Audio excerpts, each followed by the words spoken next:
I love you sir. I love you too. दोस्तों Bhojpuri industries में एक प्रपोज करने का एक ट्रेंड सा बन गया है। ये मैं नहीं बोल रहा हूँ, पवन सिंह के प्रिय मित्र दीपक सिंह बोल रहे हैं। आजकल ट्रेंड चल रहा है।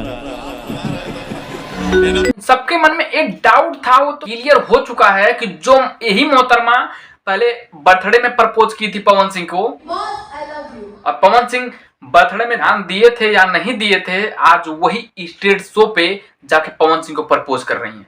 आई love you sir. I love you too. हालांकि पवन सिंह प्रॉपर तरीके से उस पर ध्यान भी दिए हैं और पवन सिंह भी प्रपोज किए हैं उस। I love you to.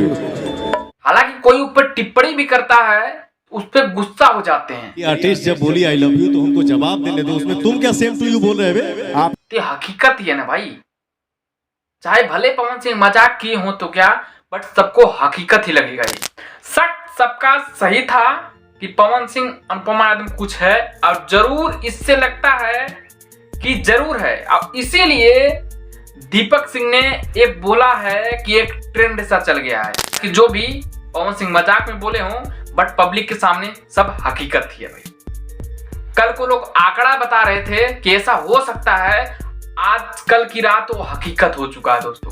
सो आपको क्या लगता है कि अनुपमा यादव पवन सिंह अब साथ हैं या नहीं है? तो सो आज के लिए इतना ही, वीडियो यहीं पर एंड करते हैं। अगर चैनल पे नए हो सब्सक्राइब मारना, बेल आइकन पर, इसे नई नई वीडियो लेके आते रहेंगे। चलते हैं।